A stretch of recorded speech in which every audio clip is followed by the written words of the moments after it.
अस्सलाम वालेकुम। जो भी CSS PMS की तैयारी कर रहे हैं उनके लिए ये बहुत इम्पोर्टेंट वीडियो है और डान का एक आर्टिकल हम आज डिस्कस करेंगे। अगर आपने ये वीडियो पूरी देख ली तो आपको बहुत ज़्यादा इन्फॉर्मेशन मिलेगी और आपको बहुत कुछ सीखने को मिलेगा। तो आइए इस आर्टिकल को डिस्कस करते हैं जिसका नाम है रिवाइविंग दी रूरल इकोनॉमी। मेनली एग्रीकल्चर के बारे में है कि जो डिस्ट्रक्शन हुई है विद फ्लड्स या जो क्लाइमेट चेंज के इम्पैक्ट्स की वजह से उसको अब हम रिवाइव किस तरह कर सकते हैं। फ़र्स्ट ऑफ़ ऑल वो कहते हैं कि जो इशरत हुसैन ने ये लिखा है, जो कि बहुत ही फेमस हैं, अच्छा लिखते हैं, इनके काफ़ी ज़्यादा बुक्स हैं जैसे गवर्निंग दी अनगवर्नेबल। तो ये लिखते हैं जो अभी रीसेंट फ्लड्स हुए हैं उसकी वजह से काफ़ी ज़्यादा तकलीफ़ें आई, डिस्प्लेसमेंट हुई, लोग बेघर हो गए, काफ़ी लोग मर गए, लोगों की प्रॉपर्टी लॉस हो गई, लाइव स्टॉक यानी उनके जो जानवर हैं वो लॉस हो गए, माल मवेशी जो हैं, फसलें तबाह हो गई और इंफ्रास्ट्रक्चरल डैमेज हुआ, रोड, रास्ते, ब्रिजेज़ वगैरह सब चीज़ें।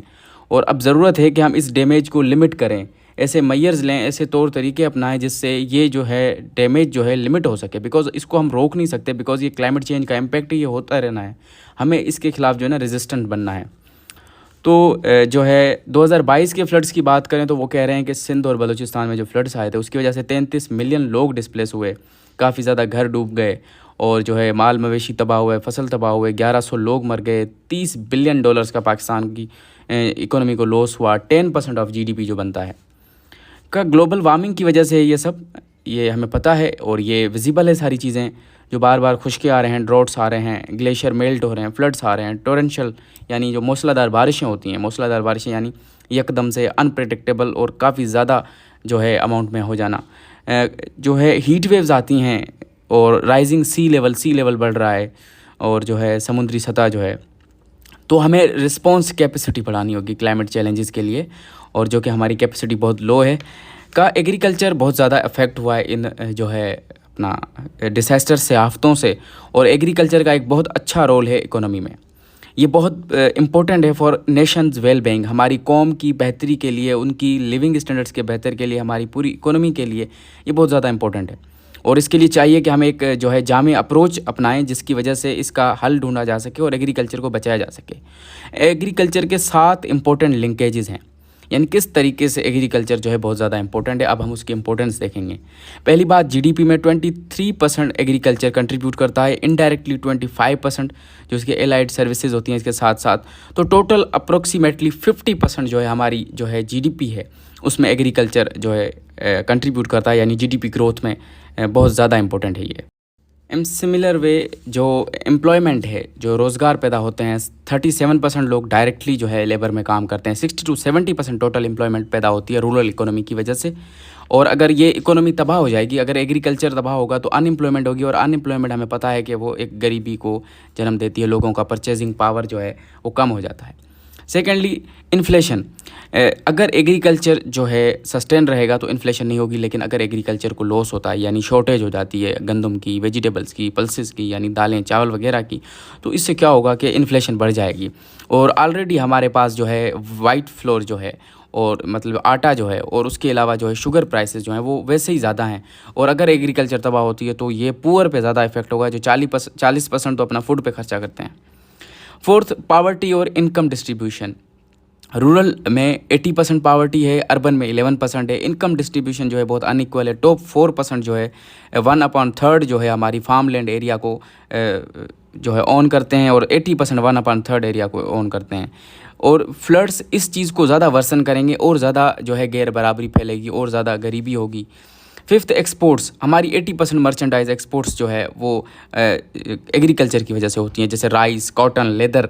और अगर ये चीज़ें कम हो जाएंगी तो इंपोर्ट्स बढ़ जाएंगी, और जो कि आफतों की वजह से बढ़ भी गई हैं। कॉटन तक इम्पैक्ट जो है इंपोर्ट करनी पड़ रही है, वेट इंपोर्ट करनी पड़ रही है। तो 6 नंबर पे फूड सिक्योरिटी और न्यूट्रिशन। 38 मिलियन लोग जो हैं फूड सिक्योरिटी का शिकार हैं। फूड सिक्योरिटी उनके पास नहीं है, इनसिक्योरिटी, ठीक है। तो फूड सिक्योरिटी नहीं है, और 18% चिल्ड्रन की जो है सही तरीके से नशोनुमा नहीं हो पाती। और वेट जो है, जो गंदम जो है वो बहुत मेन क्रॉप है जिसकी वो इंसेंटिव्स करना बहुत ज़रूरी है। 7th नंबर पे आउटपुट्स, जो मैन्युफैक्चर्ड गुड्स का आउटपुट है उस पे कि रूरल डिमांड, रूरल में जो bikes, fertilisers, pesticide, tractors use होते हैं, ये डिमांड कम हो जाएगी। अगर एग्रीकल्चर तबाह होगा तो फार्मर्स ये चीज़ें यूज़ नहीं करेंगे, तो हमारी जो मैन्युफैक्चर जो इंडस्ट्री है उसको बहुत बड़ा लॉस होगा। उनकी डिमांड कम होगी तो वो लॉस में जाएंगी, लॉस में जाएंगी तो वो जो है जॉब्स से निकालेंगे लोगों को, अनएम्प्लॉयमेंट होगी तो फिर से ज़्यादा गरीबी फैल जाएगी। तो ऑथर कुछ जो है ना बताते हैं सॉल्यूशंस कि किस तरह इसको मिनिमाइज़ किया जाए। पहली चीज़ तो है आप जो है जो फार्मर्स को इंसेंटिव्स दें ताकि अच्छा उनको सीड्स दें, फर्टिलाइज़र अच्छा दें, उनको पेस्टिसाइड अच्छा दें किसान कार्ड के थ्रू। एडिशनल उन्हें कैश ट्रांसफ़र करें बेनज़ीर इनकम सपोर्ट के थ्रू। उन्हें लोन्स दिए जाएँ जो माइक्रो क्रेडिट लोन्स होते हैं। उसके अलावा वेटरिनरी जो सर्विसेज हैं, यानी जो जानवरों के डॉक्टर हैं, वो उनको मोबाइल प्रोवाइड की जाए, वो मूवेबल हों, वो जाके इन अफेक्टेड एरियाज़ में जानवरों का इलाज करें। कि वाटरवेज़ को क्लियर किया जाए और जो एलिवेटेड जगह हैं, मतलब ऊपर की जो जगह हैं जहाँ पे, वहाँ पे शेल्टर्स लगाए जाएँ, फ्लड अफेक्टेड लोगों को जो है प्रोटेक्शन दी जाए। प्रोजेक्ट्स लगाए जाएँ, अब जो है एम्बैंकमेंट्स यानी बंद बनाए जाएँ पानी को रोकने के लिए, अगर पानी जो है पानी का रास्ता जो है रोकने के लिए फ्लड की सिचुएशन में। अफॉरेस्टेशन की जाए, यानी जो है पेड़ लगाए जाएँ, जंगल बागात लगाए जाएँ और ज़मीन को बचाया जाए। ज़मीन किस तरह बचाया जाए कि जो क्रॉप प्रैक्टिसेस हैं, ख़राब प्रैक्टिसेस रोका जाए और जो है क्रॉप रोटेशन की जाए। 7th जो है स्टेबल प्राइसेस रखी जाएँ और फार्मिंग को इनकरेज किया जाए। हमें इरिगेशन सिस्टम को इम्प्रूव करने की ज़रूरत है।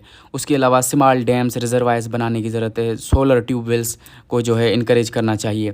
रिसर्च एंड डेवलपमेंट पे खर्चा करना चाहिए ताकि ऐसे बीज बन सकें वेट के, क्रॉप के, जो कि क्लाइमेट रेजिस्टेंट हो, क्लाइमेट की वजह से उन्हें फ़र्क ना पड़े।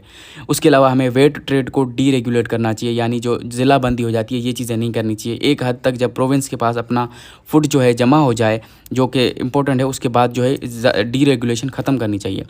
का हमारी वाटर पॉलिसी जो है वो जो सरफेस वाटर पे फोकस रखती है, जो कि ग्राउंड वाटर की रिचार्ज एंड यूजेज पे फोकस रखती है। ड्रेनेज को बेहतर बनाना, फ्लड प्रोटेक्शन के लिए उस पे ज़्यादा फोकस करना चाहिए, उसको सही से इम्प्लीमेंट करना चाहिए, क्योंकि इसको भी ज़्यादा चैलेंजेस हैं। ग्लेशियर मेल्ट हो रहा है तो फ्लड आउट ऑफ कंट्रोल होगा, रिवर ओवरलोडिंग हो रही है। तो हमें ये चीज़ें अपनानी चाहिए ताकि हम अपनी रूरल इकोनॉमी को बचाएं, जो कि एक बहुत बड़ा इम्पैक्ट डालती है, बहुत ज़्यादा कंट्रीब्यूट करती है टू आवर इकोनॉमी और to the nation's well being. Thank you so much.